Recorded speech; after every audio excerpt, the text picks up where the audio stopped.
Hornets win 7 out of 8. LaMelo Ball gets benched after a missed layup, and we live the Hive Life today on Locked On Hornets. You are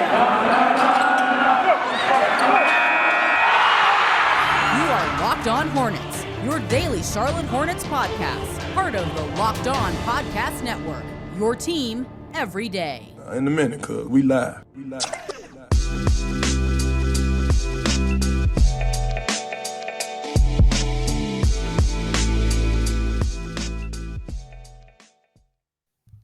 It's Locked On Hornets. We're part of the Locked On Podcast Network. It's your team every day. Local experts on the #1 daily sports podcast network. Thanks for making Locked On Hornets your first listen. Subscribe to the pod wherever you get your podcasts, and you can follow me on Twitter at Walker Mail, Doug on Twitter at Doug Branson LOH. And it's Friday, which means it's a fun Friday, which means David Walker joins us on the show, and you can find him on Twitter at David B. Walker. If you check out our YouTube channel, you can, go check out our awesome interview with Eric Collins. So much fun, and we really appreciate everybody that supported that, either via the YouTube channel or just listening to it the good old-fashioned way. Either way, we really appreciate it. But also, if you're on the YouTube channel and you watch this particular episode, you can kind of see that I'm playing a road game right now. I'm with my girlfriend's family in Chicago, trying to set everything up. I'm using the bed as a desk while I sit in the chair in the corner, like trying to get everything set up as well as possible. Light's a little iffy, right? It's tough out here on the road, but we're making it happen to try to give you a fun Friday after Thanksgiving. Hopefully everybody had a good one. No days off, baby. I love it. Yeah, I love it. Except for Thanksgiving, but after that, no days off. Exactly, yeah. One day off, then back to those days off, then the weekend, and then Monday. Right, and then Saturday and Sunday. So 3 out of the 4 days. But other than that, no days off. That's the mantra we live by. Hornets won a basketball game. They did. Well, I missed that. Except for the no days off thing. Yeah. No, Hornets did win a basketball game. They won 7 of their last 8 basketball games, which is really nice to see. They also are set up somewhat well. We can get into the Minnesota Timberwolves, the way that they've been playing basketball here lately. But the Hornets are now 12-8. It had been a roller coaster type season, but with 20 games now have been played, I think that's kind of the number you look at for when the stats start to show some trends about what these teams can actually do. It's still a small enough sample size where you can't take it for gospel, but that's what the math guys say, right? You can say, all right, 20 games, maybe you can start to form some opinions about this team just a little bit to see if they can continue whatever good trend they're on, and if they're bad at this one thing, that's probably going to be how it is the rest of the year. And the Hornets, after 3-0 start, 5-2 start, dropping 5 games in a row, now win 7 of 8 to get to 4 games above 500, and they were able to do that against the Orlando Magic, where it wasn't, speaking of roller coasters, not at all in this game. It was just Orlando. They beat the Hornets in the first quarter, but it was a 4-point game. Then Charlotte wins the rest of the quarters the rest of the way, even though it was all tight. And so they were able to win 106-99. LaMelo Ball scored 22 points. Terry Rozier scored 27. And Kelly Oubre, we got good Kelly, scoring off the bench, 21 points, hit a few three-pointers, goes 7 of 17 from the field. So with that being said, we should lead off with LaMelo trying the self alley-oop reverse dunk on a fast break in the second quarter, where it's not like they were blowing anybody out by any means, and it's still a pretty tight game. James Borrego sees him blow that attempt at a self-alley and then immediately put him on the bench. You see LaMelo kind of smiling, high-fiving afterwards. What are your thoughts on this? David, you're the guest, so we'll let you go first. What are your thoughts on the missed LaMelo dunk, layup attempt, James Borrego benching him, and LaMelo's reaction afterwards? First of all, we should all be so lucky to miss a layup like that in a professional basketball game. I loved it. I loved everything about it except for the fact that he missed it. I mean, just the amount of gall to go after that and go for it was fantastic. I mean, you know, call it a benching, call it whatever. I was surprised at the amount of pearl clutching that went on social media after that one. Personally, you saw some pearl clutching. Oh my God, some people were just taken aback. Not too bad, but you know, the thing I loved about it is that he seemed to just let it roll right off his back. I mean, once he got back in the game, the second half seemed to get back to the same old LaMelo, pulling from the logo, and doing LaMelo things. So, one of those fun things. He tried to have a little fun. It didn't work out so great. It was its own Shacked in a Fool segment. So I don't think he'll try it again. Although, man, I was really hoping he would have another shot to do it in that game and just try it and make go it right. for it again. Yeah. Well, and look, we've seen great players on Shacked and a Fool. This isn't, Shacked and a Fool isn't the exclusive realm of bad players. Great players try great things, and sometimes they don't work out. Had it gone down well, we wouldn't be discussing him taking that chance. I do have the call from the game if you'd like to hear it. It was we had a kind of a funny moment from Eric Collins.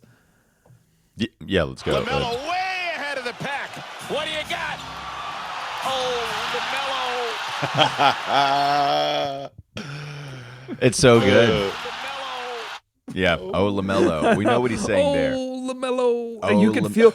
We talked to Eric and he mentioned how that call on the Bridges dunk was him just emoting through the microphone. Yep. And that's what you hear here. You hear his pain. Like somebody had just kicked him in the shin. 100%. His heart went out to him in that moment. His heart went out to him. It was a lot. And mine did too, honestly. Look, I think it was, I don't know if it was a benching because he came back in the second half. This happened right at the end of the second quarter. This was a boundary setting. And I think you, as a coach, Borrego, you've got to do that. I mean, everyone on the bench saw it. And if there's no repercussion for that, then I think that's going to cause some issues down the line. So I think it was an appropriate boundary setting. I thought LaMelo, when he came off the court, understood what was happening. And, we had Walker dive bomb on us there. Hey, you're welcome. I did. Back. I'm coughing. That's the cough button, right? That's what I need to do when I'm coughing. Well, it can. You just got to give me warning so I can drop the old graphics. Otherwise, what's a coughing sign that I need to give you? What do you think is our code or baseball sign? Like hand in front of your mouth, like easy now. Yeah, that was. Let's work on that offline, maybe. Yeah, all right. We'll figure it out. We'll workshop it. Okay. There was a lot of dangerous activity that could have gone out there, and I immediately recognized it. And then I was like, "Let's reel this back in." You know what? I think you should just set a boundary, bench me for the second half. Let's not put that as the thumbnail for the YouTube picture. Let's not do that. But yes. Well, if you're listening right now, and this is good. We're pushing people to the YouTube channel. If you want to see what I did there, make sure to check it out on YouTube. Yeah. But I think it was appropriate by Borrego, and I thought LaMelo was contrite when he went out of the game, and then when you had the Kelly Oubre monster jam next play, he was up celebrating, and I think that's what you're looking for. What David was speaking to there, he just let it go and short memory, and that's what all the great ones have.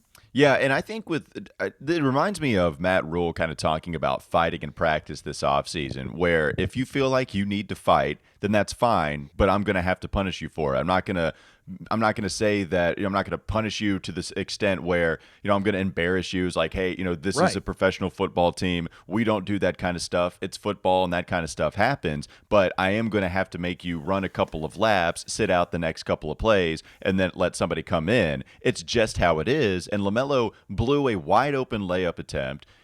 Pretty crucial, not crucial, maybe that's not the right word, but a basket that certainly was needed in time because it's a close game at that point. You lost the first quarter to Orlando, and so you would really like that to go in. LaMelo tried to entertain the crowd, which is great. It's the NBA. That's what I want to see. That's what a part of his brand is.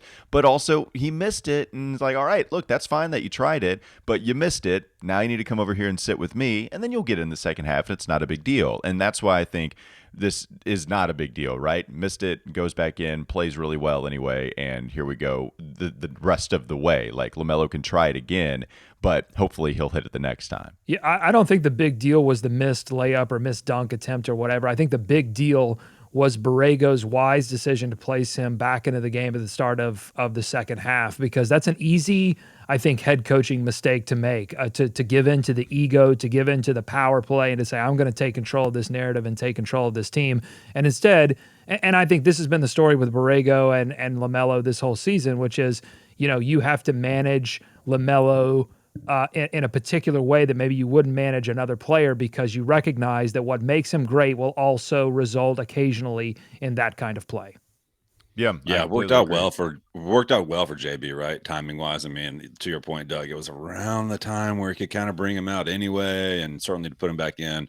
I think everybody, I'm sure they had a good laugh about it in the locker room, and then it's over. Yeah, Yeah. and it helps that you're getting other contributions in that game. I mean, they won that game. LaMelo played, I think, okay relative to what we've seen from him this season. But I think, Terry Rozier, once again, stepping up, knocking down huge shots, 6 steals in this game. He revealed after the game that apparently, I don't know if he was joking around, but apparently the Hornets give out a Defensive Player of the Game award behind the scenes, and there's a belt involved, maybe like a wrestling championship belt. Really? Have we? I don't Like, know if we've Have we seen not this at seen all. this? I have No. not I don't seen think that. so. So they have their own version of the turnover chain, like the U football team. They've got one in the NBA Hornets locker room. Okay. And I like and it. I don't know about you guys, but I think Terry was being a little presumptuous there because 6 steals, that's a gaudy number. I think it's a career high for Terry Rozier. But I think that championship belt may go to Cody Martin, who had his own share of huge defensive plays, one-on-one defense, stopping guys. I mean, it was pretty fun to watch Cody Martin out there doing his thing. All right, we lay up. You're gonna make it a thing. That's what we're gonna do. I'm We're gonna trying. Yeah, Stang it's like fetch. You're gonna try to make it a thing. We'll get to that, and we'll try to get to more Hornets defense, previewing the next couple of games that are on the Hornets schedule coming up in just a moment. But not before I discuss BetOnline. It's Thanksgiving. We all know what that means. It means football, and nothing goes better with football than turkey and betting as well. So BetOnline has you covered all holiday season, more props, odds, and lines than ever before. BetOnline remains your number one spot for all the sports action this Thanksgiving. Head to the new updated desktop or mobile website to sign up today and receive your 50% welcome bonus with promo code LOCKEDON to receive your bonus. And it's not just football, by the way. BetOnline has pro and college hoops, NHL, boxing, UFC, even your favorite Vegas casino games. Don't wait to take advantage of all the amazing offers available for the 2021 season. BetOnline is the fastest and the easiest way to bet on all your favorite sports. BetOnline, we're stuffed with deals this Thanksgiving. Let's talk more about the upcoming schedule for the Charlotte Hornets next on Locked On Hornets podcast. This is Locked On Hornets. If you do go to the game, here's a tip. The numbers on the seats, they have significance. They mean something. So if you're looking for seat 20, if you're looking for seat 21 and you see seat 3, go the other way. David Narc Walker here, Yeah. Hey, listen. pointing him out to security. I paid for this seat, sir. It's time for more of the Locked On Hornets podcast. How do you feel about it, David? You I okay hate with it. that bump? I feel like I was misrepresented in that drop. Completely. I feel like I was personally attacked by Doug, who apparently just lets anyone come and sit in his seats. I mean, I don't. I mean, what? I wasn't. Calling security. We handled it within our section. Okay, we handled it within our section. We didn't bring in security. We didn't bring in the police. Okay, I'm just saying. I felt attacked on that one. Are you accusing me of funny editing there? Are you accusing me of some funny work with your editing Frankenstein machine. cutting that? Yeah, no, that's not what happened. Okay. You said what you said.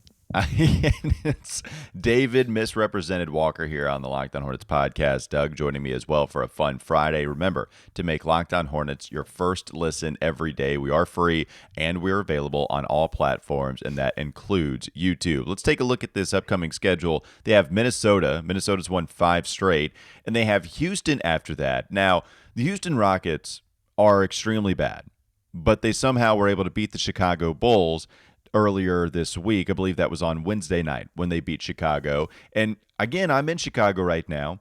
There was a friend or a neighbor that came over that is a neighbor of my girlfriend's relatives, huge Chicago Bulls fan. I mean, just a monstrous Chicago Bulls fan. And we were talking about how fun they are this year. She's so excited about what they're doing.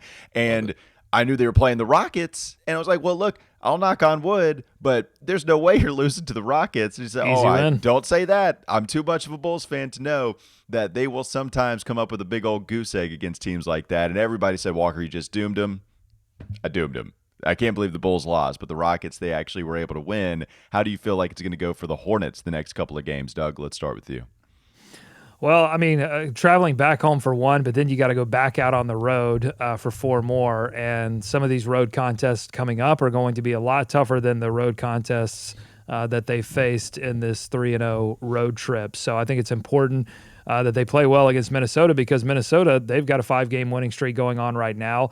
Anthony Edwards is playing out of his mind, and I think maybe with a little secret chip on his shoulder. Obviously the story of this game is going to be LaMelo Ball versus Anthony Edwards, the two players that were in line for Rookie of the Year. LaMelo won, Anthony Edwards didn't. Anthony Edwards says that he doesn't really care, but you kind of feel like he may care. But I think the interesting thing to watch is that we've had a couple of games now where the big story was LaMelo versus X, and that ended up not being the story at the end of the game. Something else happened. LaMelo didn't play as well, or maybe his opponent didn't play as well. So hopefully in this one, I'd like to see there be some one-on-one opportunities, these two guys going at each other down the stretch of this game. I think it's going to be close, but the Hornets, I think, have at least a shot at knocking off Minnesota at this point. Yeah, that's what I was going to say. I'll be interested to see if one or the other guys kind of take it upon themselves to match up with the opposite guy, to like if Anthony Edwards tries to guard LaMelo a little bit, because it doesn't feel like a straight up head-to-head matchup just because their styles of play are a little bit different. But my God, I mean, Edwards, talk about dunks, talk about, missed dunks or dunks that weren't. I mean, he's looking to catch a body on every drive. So, the Cody Martins of the world who are willing to step in there and take these charges will have some opportunities to do that against the Timberwolves. So what's up with the Timberwolves? 5 wins? Like, they were god awful. Like, what's going on with them? It's the defense. It's the same. Really, it's going to be an interesting matchup because you've got two teams that have similar narratives heading into this game. They've both improved their defense dramatically. I was checking out Locked On Timberwolves. Ben Beacon does a great job over at that show, and they've just really locked down on defense, similar to the Hornets, who have. I was just looking at the stats, guys. The Hornets are now, according to Cleaning the Glass, which removes some garbage minutes and stuff, they are 16th in the league in defensive rating. I mean, if we had looked at that stat, 3 weeks ago, they would have been almost dead last. And so the Hornets have made dramatic improvements. So is Minnesota. But the one area where they are still weak, and they've been traditionally weak, according to Ben Beacon over the past couple of years, and one I think the Hornets can expose, is defensive rebounding. They still don't do a great job at ending possessions. And when the Hornets want to, they can really do a great job of offensive rebounding. Mason can pop it out. LaMelo, we know he's going to go in there and snatch a few rebounds. But also Cody Martin. I think that's where they have to attack the Timberwolves, get easy points, second chance points, put back. Nick Richards, he's been doing a great job too of getting in there. He only played 7 minutes in this last game against Orlando, but had 3 rebounds, couple of punch outs. I've been impressed with him as well. So I think that's going to be key, just getting in there and winning the rebounding battle. Yeah, and we'll see if Karl-Anthony Towns can be even at any level contained, because he can destroy the Charlotte Hornets. We know what he's able to do, especially as a big man that can shoot threes and is willing to take them and does. I mean, one of the better big shooters out there in the NBA. That's what they call him. But yeah, Karl-Anthony Towns is excellent at that. So let's take a look at a couple of other players real quick before we go to the last segment for the Charlotte Hornets. Miles Bridges, Gordon Hayward. Gordon Hayward was known as the most steady guy on the team, scoring 20 points, and it wasn't very loud, but at the end of the game, you look at the box score, and he'd have scored 20. But now you look at what he's done here recently. 1 point in 25 minutes against Orlando, 16 against Washington, not a good percentage from the field, 11 for Atlanta, and then 25 you see him score against the Pacers, but 8 and 10 the 2 games prior to that. Like, we are actually on a pretty decent sample size from him now to where he's not putting up big-time numbers for the Charlotte Hornets team. The thing that's weird about it, they've won every game except for the Atlanta game where he scored 11. What do you make of what Gordon Hayward has done here in the last, 7 or so contests for this team? Yeah, I don't know, guys. I mean, it's tough to figure out because a week ago, when they went on that road trip, he had a great road trip and they lost. and now they're winning, and he's just kind of fitting in where he gets in. He's certainly not, putting up any eye-popping numbers. And there's a lot of concern within Hornets Twitter sphere, about how much money he's making versus how many points he's scoring. And yeah, so at what point do we just say, he's getting that much money, they're winning. I don't think we need to find problems where maybe there aren't problems. But if they were looking for, I don't think that's the team they are anymore, Doug, right? Like, they signed him to be the guy, but they've developed other guys. He needs to hit a big shot every now and again, which he did against the Wizards, hit a massive 3 down the stretch in that game. I mean, you would like him to score 20 points every night, sure. But the way this team's going right now, they don't need it from him. At some point they will, and you just have to trust that he'll be there in that role when they need him to be. But, I think Gordon Hayward has been fine this season. I'm not as down on him as I think a lot of people are. No, and I think you have to forget about the money, at least for now in the regular season. I think Can't they're do paying. It's impossible. I know. But they're paying Gordon Hayward to be a playoff player. I mean, that's a guy, when the game changes from regular season into playoffs, that's a guy you're going to be able to count on for a bucket. I think in the game against Orlando, I felt like he came out really aggressive, was looking for a shot, and he had a couple that just went begging. Like he went 0 for 3 really quick. And I think he was just out of rhythm for the entire game. That's why I don't even think he got 30 minutes. There's been a couple of games this season where he just hasn't found his rhythm, and the Hornets went to look for it in other places, and so he didn't really have an opportunity to get it back. But he's still out there making hustle plays, getting rebounds, setting the fast break. Like it's not like he's completely checked out. I just think he got out of rhythm, and Bridges is kind of the same way right now. Bridges is a little bit in a funk. I think over the past 5 games, he's shooting under 25% from 3. They need that to improve if they want to continue to win, because you're not going to be able to count on 20 from Kelly every night. You're not going to be able to count on 20 from Terry. And that's really the big story, is that the Hornets have multiple contributors. They have multiple players that can deliver scoring production. That wasn't the case when Nick Batum was making $20+ million. They needed Nick Batum to come with it every night. They don't necessarily need that from Gordon. And it's probably better for his overall health for the long haul if they don't have to depend on him for scoring production every night. So I would tell anyone worrying about the money, just relax.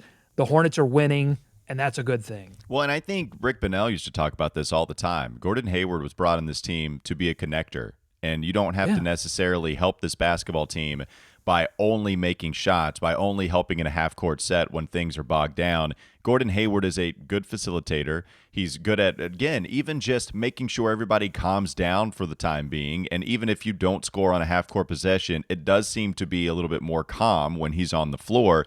And this chaotic, roster that the Hornets have built with a Miles Bridges who's fun, but also still trying to learn how to be a star, and he's done a great job at improving. But same thing with LaMelo. You can put that same exact description with your young star with LaMelo. Gordon can be a connector, and it's why I think they've been able to win games when Gordon isn't scoring as much. Terry, I think it really hurt him because I've said this a million times. Terry helps this team by being a shot maker from deep. That's how he helps this team more so than anything. Gordon, scoring 20 is great, and it's phenomenal. But he can help this team in other ways. Miles Bridges has kind of blossomed into being able to help this team other ways when he's not scoring too. Like you want him to score, but we get the picture there. And I think that's how they've been able to navigate because, man, when Terry was out there really hurting this team by missing a ton of shots, now that he's turned it around a little bit, you're seeing the Hornets be a little bit better. And Gordon, I'm with you guys. Like, I'm not necessarily worried about him. He's not a bad basketball player out there on the floor just because he's not scoring more than 16 a night right now. We take this for granted, and I think especially as Hornets fans because we haven't spent too much time in the playoffs, but even as NBA fans, we forget every year, it seems like, that the game completely changes when we get to the playoffs. And I think that's really what they're paying this. The money is backloaded essentially because they're paying for Gordon Hayward to knock down mid-range jump shots when teams are able to take away the three and take away the rim, and everyone is playing elite defense. That's when you need what Gordon Hayward can give your team. And you still have to count for him, right? If you're the other team, you still have to guard him and make him do things. And so that's going to create space for other guys and give LaMelo another outlet to, pass the ball as well. So, yeah, I'll be interested to see if maybe they try and get him a couple good looks, off the tonight to kind of get him going, get an early start. I think they have to. Look, I'm telling you, if he had gone 2 for 3 to open that first quarter, he would have had 20 last night. It was just one of those games. You go 0 for 3 and all of a sudden everything's out of sync. But what about Miles, though? Miles only scoring 11, 6, scored 35 against Atlanta, but the percentages have not been good there. Like, could you see them, instead of trying to get Gordon going early, do you try to do that with Miles to get him back on track? Because we got a lot of players this year. just some good guys on this team. Just saying. Well, I think Miles is a weirder situation because he missed a clear dunk opportunity against Orlando. He missed a couple of threes, like bad gotten misses. They weren't just like, that's the thing with the Gordon misses. They were kind of in and out. These were bad misses. I just think he had an off road trip, and hopefully just coming back home, checking in, getting some familiar rims, he'll turn things around, I think. Yeah, hopefully Miles can do that because he has been so special this season. We've got one more segment to go, maybe get into a little bit more of some of our conversation we've had the past 2 segments, but also going to bring you that Hive Life in just a moment. Do want to talk about Built Bar, though. It's the most wonderful time of the year. It's Black Friday. Built is going all out to make this Black Friday weekend the most delicious Black Friday that ever was in the history of Black Fridays.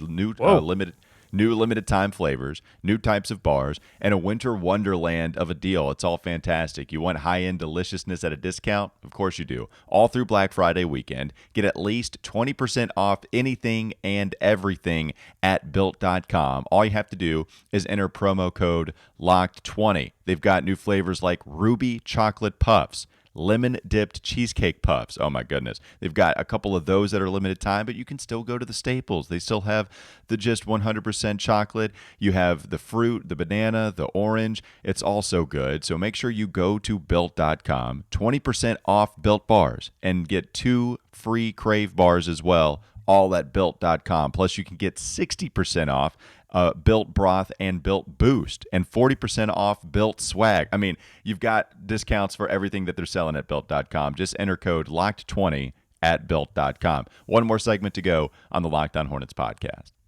This is Locked On Hornets.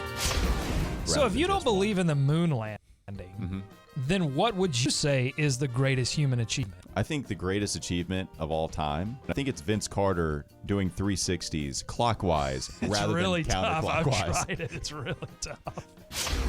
It's time for more of the Locked On Hornets podcast. Here Hey on the guys, Locked- but hey! Before we get to Hive Life, sorry to interrupt you, Walker. I know you were about to go into one of those like sick like radio re-entries that you're just so good at. You're the pro. Thanks, appreciate it. I get it. But I've got breaking news. I don't really have a breaking news sound effect, so I'm just gonna go with this. Yowza! I've got breaking Yowza news right now. It has nothing to do with Eric Collins, but it does have to do with Liangelo Ball. I'm reading this article from ahnfiredigital.com. Sounds real. So you know it's reputable. Go ahead. Yeah. Reputable news source we're talking about here. Sam Lueck is the author. Title: LeVar Ball attacks Charlotte Hornets for screwing up handling of his son. Oh man, What's going on here? Oh, it's actually about Liangelo Ball. Oh, okay. Gotcha. Okay. This is not about LaMelo Ball. LeVar Ball, not too happy. Here's the quote that he told TMZ about Liangelo Ball. They don't understand what they got. They need to let my boy go ahead and play. I dropped them a superstar in the G League, and they don't know what to do with him. Oh my! Fair LeVar criticism Ball. from LeVar? Do you think the Charlotte Hornets are just keeping an NBA superstar in the G League where he doesn't deserve to be? You want me to give you the stats? Yeah. You want the stats? I want all of the stats. All right, G League stats right now for Liangelo, 9.3 points per game, over 13.7 minutes. But he is shooting 57.7% from the field and 50% from beyond the arc. Again, these stats provided to us by That helped LeVar more. digital.com. Those stats helped LeVar's case more than it helped Charlotte. Maybe the Hornets are holding him back. The Swarm holding Liangelo back. But you have to factor in that they've got Book Knight and Kai Jones. They've got some play. Vernon Carey's sitting there too. I mean, they've got contracted players that they've been Get them moving outta in and out of Yes. Greensboro. No, Liangelo's the star. I agree. I stand with LeVar Ball. I want to do one other thing real quickly before we do Hive Life. Doug, I have to imagine that us three right here are the only ones that are going to be glued to this all season, but we are going to be watching the Houston Rockets record to see if they are indeed going to take that torch as the worst team in NBA history. Now, had a little blip. They beat the Chicago Bulls. Hate to No see more it of that. because that's a decent team. Should have lost to Chicago, but they were able to get a victory. My question to you is, you have, I believe, a stat on Houston to allow us to see if they are indeed on track still to be the worst team in NBA history and take that award away from the Charlotte Bobcats. What stat do you have for us? Oh, well, I'm tracking this thanks to landofbasketball.com, which actually Yes, is a thanks to them. reputable source. It's a great website full of awesome stats. So they have this worst season records in NBA history. Of course, we know Charlotte Bobcats owned that. The 2012 Bobcats, it was a lockout shortened season, but they went 7-59, winning percentage of .106. Right now, the Houston Rockets are 2-16. That makes them third on the list at .111. So that win helping to propel them. The Philadelphia 76ers, 76ers were 9-73 at .110. But here's another interesting stat about that Charlotte Bobcats team that was historically bad. They were also one of the worst offensive teams in the history of the NBA. Team points averaged out at 87 points per game. The only teams that did worse than the Hornets were teams from the 1940s and 50s. Here are the three teams that I'm seeing right now that were worse. The 1948 Providence Steamrollers. Oh my! Then you have to scroll down to the 1949 Providence Steamrollers. Providence, get it together. There were a couple teams from the 50s. Let me see if I can track them down too. The next toss-up question is, who was a worse basketball team, the Charlotte Bobcats or the Providence Steamrollers? If you show up a couple times, maybe it's Providence. It seems like the Steamrollers were worse. All right, the two other worst teams than that 87 points per game were the 1953 Philadelphia Warriors and the 1950 Denver Nuggets. All right, so there's at least a familiar NBA team. Finally, we really got to, Philadelphia Warriors, we know about them, but the fact that we actually got to a team that's still in existence, that helps the Bobcats' case, at least a little bit. Not really, so this is a huge game. Huge game coming up, not only for the Hornets, but just for, Houston coming up. It's a must. It's a must win for this franchise. I think that's okay. Whoa, I think that's okay to say. Must win. I think that's huge. Calling for it. 100%. Thank you very much, David. All right, you're calling for the must-win for the Charlotte Hornets. You know what I'm calling for? I'm calling for the Hive Life. Doug, feed me the intro to Hive Life right now.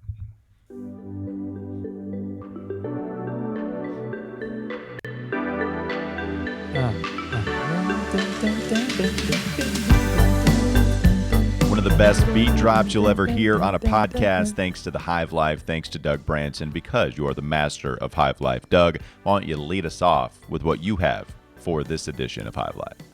I'm going to go with something we didn't really talk enough about, and that was Terry. I can't play any video of it because of game rights, but it was Terry Rozier's dribble. I called it the gyro dribble. The crossover that he had earlier this week was something they call, of course, he called it the park move. Told Ashley Shamity that was a move he learned at the park. Wouldn't reveal the full name of the move. But I called it the gyro ball because it was mysterious. It was ethereal. It was physics breaking, how he spun that ball backwards and got the defender to leave his feet. Amazing stuff from Terry Rozier. So fun to watch that. Yeah, it really was. That's also a good name, but also, David, you and I were kind of discussing it being God, Sham God-like. So if it was half Sham God, do we just call it the Sham dribble and try to make that a thing for Terry? What do you think? The shribble. Some people were definitely labeling it a Sham God. I did not see Sham God himself sign off on it, so I'm a little hesitant to stamp that with a seal of approval. But it was certainly in the neighborhood. It was pretty filthy. I don't know if you have the Eric Collins audio there, Doug. Probably not. But he was sure that it was illegal, and I'm not so sure it was, and it was sick. That was a great move by Terry, and he loves it. And he's retweeting everything. Everybody, every time somebody gets a angle of it, he's saying, "Ooh, that's scary." That's a great point that you make. Terry Rozier is actually very online for someone that I don't even know if I have the sound anymore loaded in. Let's see, I don't. Terry Rozier, he don't care about those blogs, but he's very online for someone that don't care about those blogs. Yeah, very much so. Terry is, and he's letting everybody know about his sham dribble, whatever you want to call it, the sham god, the gyro ball. You're going Dice K, Doug. The last time I heard about a gyro ball, it was when Daisuke Matsuzaka was pitching in like the mid-2000s for Boston. And we didn't really know what the ball was doing. That's what I'm saying. Like that's why I thought of that, because I've watched it several times. Saw the angle from the baseline, and I was like, or from the sideline, and I was like, man, I still don't understand exactly what he did to make that ball do what it did. Terry is a warlock. Yikes! I think that's what it is. All right, David, you go up next. Who do you have in this week's edition of Hive Life? Well, for me, guys, it's the LaMelo Ball signature shoe, Puma. Doug, if you check your DMs, I hit you with a few pictures of these. I don't know if you can pull those up, but we are looking at 3 new colorways, Walker. We've talked about this shoe before. Still very much monochrome, still very much one color, but you can see some more of the details on the Puma MB.01. Once again, horrible branding by Puma. I don't know what kind of name of shoe that is, but we're seeing some cool colorways come out of this shoe. We're supposed to see a drop coming up in December, Walker, so put that on your Christmas list. There we go. There we go. Look at those. Huh? Still going with a little bit of the highlighter effect, but let that teal one, that teal one is pretty nice. I like the white one too. It's okay. I don't love it, but I think I would wear it. I mean, where are we on how all of these look? Yeah, see, I think that's okay. It's a little too boxy for me, man. I want a little bit more slender look. Yeah. What do you think, Doug? I mean, that teal one pops though. That looks good. It does. You're right. Like, I like the colorway. I just think for me, it's not even about the design so much as it is just about how boxy it looks, and that I need all the help I can get to look quicker than I am. That's just going to make me look that much slower. Well, I like that the logo here on the I like that it's got these sharp edges. They almost look like, you know what they almost look like? They almost look like Hornets stingers. If you're looking for little clues, if you're getting your conspiracy theory together that he's going to stay with the Hornets franchise and pull a Giannis and help this team win a championship, you got to like that logo. I know what you're thinking, Doug. You want to say they're stanging. I know you do. You wanted to say those shoes. They're stanging. Stanging. You're trying to make it a thing. God bless you for it. What are the words here? Not from here. Oh yeah, that's his thing. His alien mantra. He's an alien. Yeah. My Hive Life is pretty simple. You heard it earlier this week on the show when Eric Collins told me that I got the debate right, that he was indeed just releasing energy. Not indeed. I do have that sound if you'd like to. Yeah, let's hear it. Moment. Not asking how. That's my entry into Hive Live. Let's hear it, Doug. Doug, I respect you to the nth degree, but Walker, I'm telling you, it was just every single person who saw that reacted that way. Some of us just are tight or tighter than others, and I just had to release this from my body because I'd never seen something that wonderful and vicious at the same time. Okay, but all I heard there was Eric Collins telling me that he respected me to the nth degree. Once he stopped talking about me, I stopped listening. So I don't even know who won. I assume I won. I won. Normally, I would be clutching on to that victory as much as I possibly can, but you're right. You did get the "I love you." I mean, he said those words. Right. I love you, Doug. And he said, I respect you to the nth degree. And I'm just, why was he reluctant to tell me I was right? See, that bothers me. It's almost taking this victory away. I'm sorry. That's okay. Daddy doesn't love you, Walker. Sorry. I know. It's just we all win just for having Eric Collins in our life. I mean, great job on that interview. He knows what's going on. You can hear it when he talks about it. Some of us are just wound a little tighter than others. Like, he's so aware of what's going on in the moment and his brand. It's fantastic. Was he subtweeting other announcers there, or? When he was saying look, I'll say this, man. Like, if you are a broadcaster and you want your version of the win one for the Gipper speech that makes you run through a brick wall, it's Eric Collins telling you that you might tune in for 10 minutes to any game broadcast, and he wants you to enjoy the hell out of those 10 minutes. That is the most coach/broadcaster speech you could possibly get. He is absolutely Newt Rockney telling other broadcasters to get it together and shoot for the stars. It's real. It's real. Mm-hmm. What is leaving totally his mouth and entering the microphone is totally genuine. It's how he feels. He is giving you a part of himself. Energy, love, to me for sure. He told me he loved me. And also pain. Oh, pain. That's right. LaMelo missing the layup, and Eric Collins giving us all of the feelings that we have, giving voice to it. Thanks for making Locked On Hornets your first listen every day. Thanks to David for hopping on the day after Thanksgiving, chaotic holiday where everybody tries to hang out and get together, and then we got to cook. We got to do all this work. So I appreciate Doug, appreciate David, all of us hopping on today to give you guys an episode. We appreciate your support. Go check out the YouTube channel. Catch that Eric Collins interview if you haven't done it, as well as listen to this one. Now make your second listen Locked On Bets, your daily one-stop shop for all your gambling needs. Locked On Bets, hosted by your boy Q, with expert analysis and insight from Lee Sterling. It's free and available on all platforms. Thanks for joining us on this fun Friday. We'll be back with you on Monday.